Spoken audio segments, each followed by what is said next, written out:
Silchar news 24 আপনাদেরকে স্বাগতম জানাই। আজ হলো 21 জুন শনিবার। আজকের কয়েকটি বিশেষ গুরুত্বপূর্ণ খবর নিয়ে আসলাম। এর প্রথম খবরটি হলো সোশ্যাল মিডিয়া অথবা গুগল অ্যাকাউন্ট ব্যবহারকারী সকলদের জন্য এসেছে একটি জরুরি খবর। সাইবার সিকিউরিটির ক্ষেত্রে বৃহৎ সংকটেতে বিশ্ব জুড়ে লিক হয়েছে 1600 কোটি অ্যাকাউন্টের পাসওয়ার্ড। গুগল অ্যাকাউন্ট অথবা সামাজিক মাধ্যম ব্যবহারকারীরা শীঘ্রই পাসওয়ার্ড পরিবর্তনের পরামর্শ গুগলের তরফ থেকে দেওয়া হয়েছে। অন্যথায় গুগল অ্যাকাউন্ট এবং সামাজিক মাধ্যম ব্যবহারকারীরা বিপদে পড়তে পারেন। সাইবার নিউজ এবং ফোর্সের তরফ থেকে এই উদ্বেগজনক তথ্য প্রকাশ করা হয়েছে। এদিকে চাকরির প্রত্যাশী যুবক যুবতীদের জন্য এসেছে একটি ভালো খবর। জিন্দাল গ্রুপ অফ কোম্পানির তরফ থেকে প্রকাশ করা হয়েছে চাকরির বিজ্ঞাপন। আপনারা যদি ব্যক্তিগত জিন্দাল গ্রুপ অফ কোম্পানিতে চাকরি করিতে চান তাহলে আবেদন করিতে পারিবেন। Electrician, holder, gas cutter, plumber বিভাগেতে অভিজ্ঞতা এবং আইটিআই থাকা সকলেরা www.top.assam.gov.in পোর্টালের মাধ্যমে আবেদন করিতে পারিবেন। এদিকে গত কয়েকদিন থেকে গমাংস নিয়ে রাজ্যের বিভিন্ন স্থানেতে উত্তেজনার পরিস্থিতি দেখা দিয়েছে, যার জন্য এবার রাজ্যের মুখ্যমন্ত্রী ডক্টর হিমন্ত বিশ্ব শর্মা একটি নতুন নিয়ম ঘোষণা করেছেন। এবার থেকে মন্দির এবং নামগড় থাকা 5 কিলোমিটারের ভিতরে গরু হত্যা করা, কাটা এবং ভক্ষণ করা সম্পূর্ণভাবে নিষিদ্ধ ঘোষণা করা হয়েছে। তার সঙ্গে ধুবড়ী শহরেতে গো হত্যা করা এবং খাওয়া সম্পূর্ণভাবে নিষিদ্ধ ঘোষণা করা হয়েছে। এদিকে রাজ্যের সরকারি শিক্ষাখণ্ডের শোচনীয় অবস্থা। সরকারি বিদ্যালয়ের শিক্ষার ক্ষেত্রে দেশের পিছিয়ে পড়া রাজ্যের মধ্যে আসামের নাম অন্তর্ভুক্ত করা হয়েছে। শৈক্ষিক প্রদর্শনে দেশের ভিতরে শেষের দ্বিতীয় স্থানে রয়েছে আসাম। কেন্দ্রীয় শিক্ষা মন্ত্রণালয়ের তরফ থেকে এই তথ্য প্রকাশ করা হয়েছে।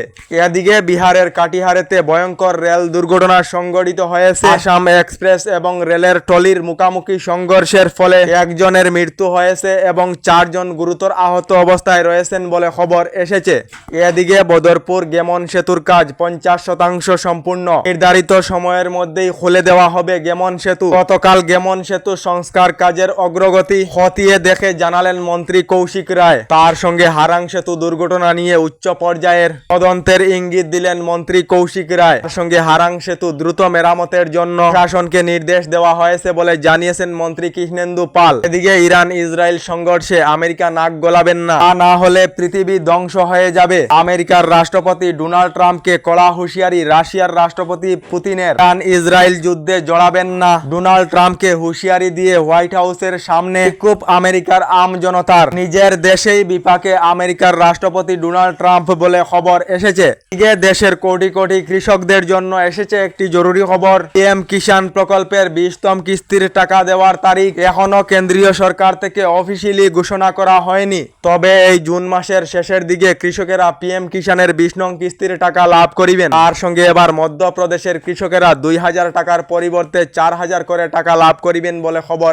এসেছে। আমাদের আসামের কৃষকদেরকেও 4000 করে টাকা দিলে কেমন হতো কমেন্টে নিশ্চয়ই জানাবেন।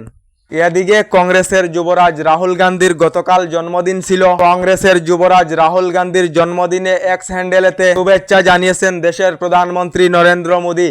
এদিকে রাজ্যে দুর্নীতি বন্ধের জন্য রাজ্য সরকার থেকে বড় পদক্ষেপ নেওয়া হয়েছে। এবার থেকে যদি কোনো সরকারি কর্মচারী অথবা যে কোনো কেহ সরকারি যে কোনো প্রকল্প অথবা যে কোনো কাজের জন্য ঘুষ চায় তাহলে ভিডিওর স্ক্রিনে নতুন নাম্বার দেওয়া রয়েছে। এই নাম্বারগুলিতে কল করে ফটোসহ অভিযোগ করিতে পারিবেন। সঙ্গে সঙ্গে নেওয়া হবে বলে রাজ্য সরকার থেকে জানানো হয়েছে। এদিকে এখনো সরকারি ঘর লাভ না করা সকলদের জন্য এসেছে একটি ভালো খবর। সরকারি ঘরের জন্য আবেদন না করা সকলেরা শীঘ্রই সরকারি ঘরের জন্য আবেদন করে নিন। নতুন করে রাজ্যের 3,76,000 পরিবারদেরকে সরকারি ঘর প্রদান করা হবে বলে রাজ্য সরকার থেকে জানানো হয়েছে। আমাদের ডেইলি খবরগুলি ভালো লাগলে আমাদের ভিডিওতে লাইক দিয়ে চ্যানেলটিকে সাবস্ক্রাইব করে নেবেন।